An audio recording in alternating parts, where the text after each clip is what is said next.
Welcome to the Fearful Fright series, where we will be reading with our favorite green ghoul, Grimmer. Now sit back and enjoy this twisted tale.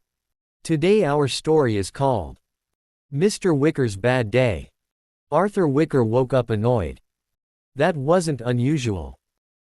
At 78 years old, Arthur Wicker woke up annoyed almost every day, at birds, at weather, at television remotes, and especially at knees.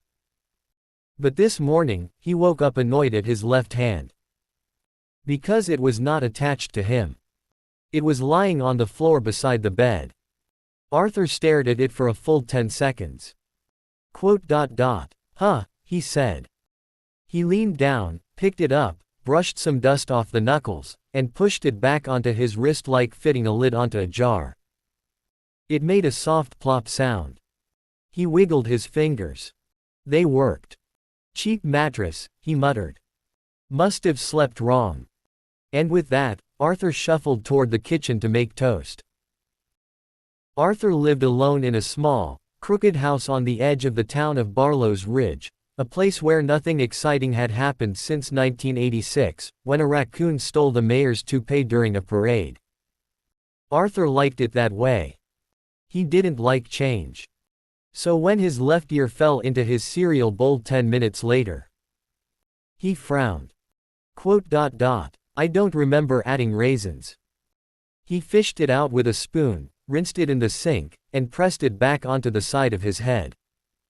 Plip. He shook his head experimentally. It stayed. Well, he sighed, getting old is ridiculous. At 9 a.m., Arthur left to walk to town. Halfway down Maple Street, Mrs. Dunphy waved. Morning, Arthur. Arthur raised his hand to wave back. His arm stayed where it was. His forearm continued waving without him. Mrs. Dunphy screamed. Arthur looked down. His sleeve hung empty while his detached forearm politely waved at the neighbor across the lawn. Arthur walked over, retrieved it, tucked it under his arm, and shoved it back on. You're overreacting, he told her. Circulation problem. Mrs. Dunphy fainted into her begonias. By noon, rumors spread quickly.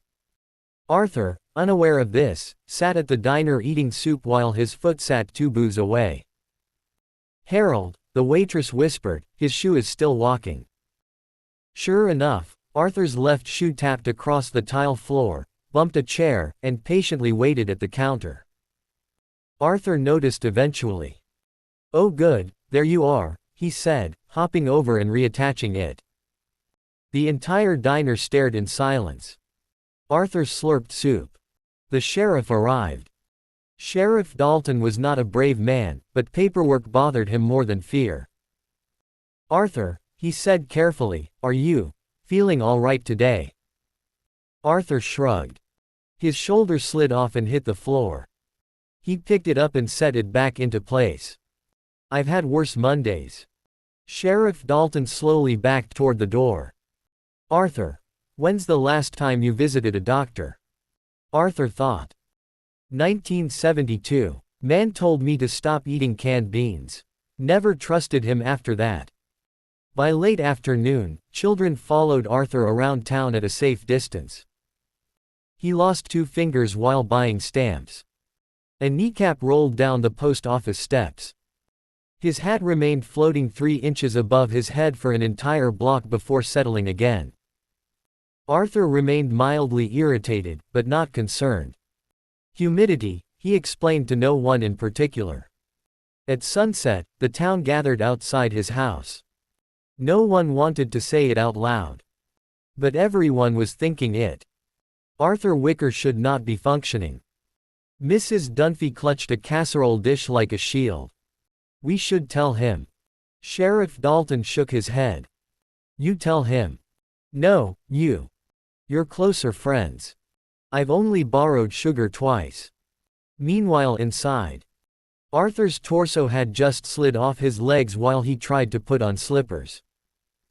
He sighed heavily, lifted himself back into alignment, and sat in his armchair.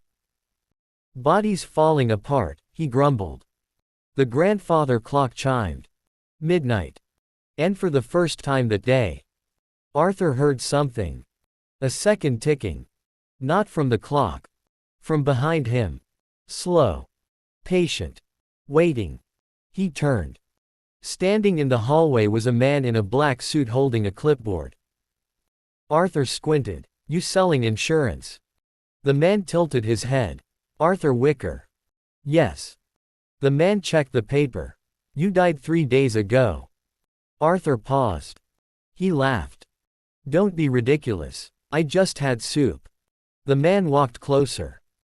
With each step, Arthur's body loosened slightly, buttons slipping, seams opening, joints separating like magnets gently pushed apart. You passed in your sleep, the man said calmly. Peacefully. Arthur frowned. Then why do I still feel hungry? Habit, the man replied. Arthur's hand fell into his lap again. He stared at it. Oh. For the first time all day, Arthur looked uncertain. He glanced around the room. The air looked faded. The colors slightly wrong. And then he noticed something else. His reflection wasn't in the television screen. He walked to the mirror. The mirror showed the room. But not him. Arthur stood very still. Well, he said slowly, that explains the ear. Outside, the townspeople watched the lights flicker. A soft glow filled the windows. The front door opened.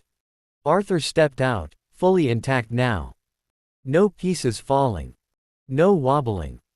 Just Arthur, looking strangely younger and less irritated than anyone had ever seen him. Behind him stood the suited man.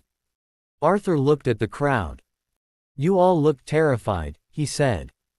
Mrs. Dunphy cried, you've been coming apart all day.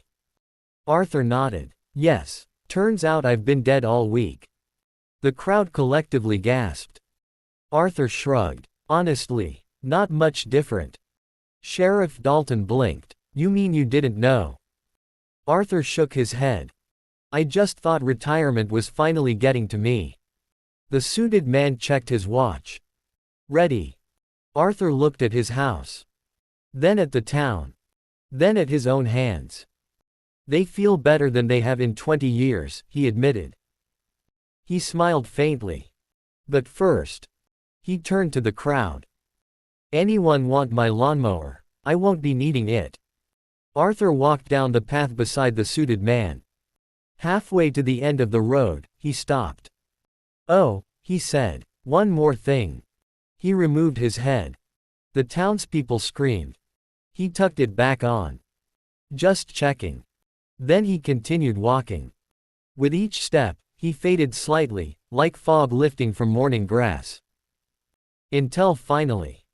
Arthur Wicker was gone. The next morning, the town felt normal again.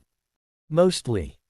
Except at 9 a.m. sharp, Mrs. Dunphy's doorbell rang. She opened it. No one there. But sitting on the porch was Arthur's left hand, holding a note. She opened it. Forgot my watch. Back in a minute. Arthur. Somewhere down the street. Footsteps approached.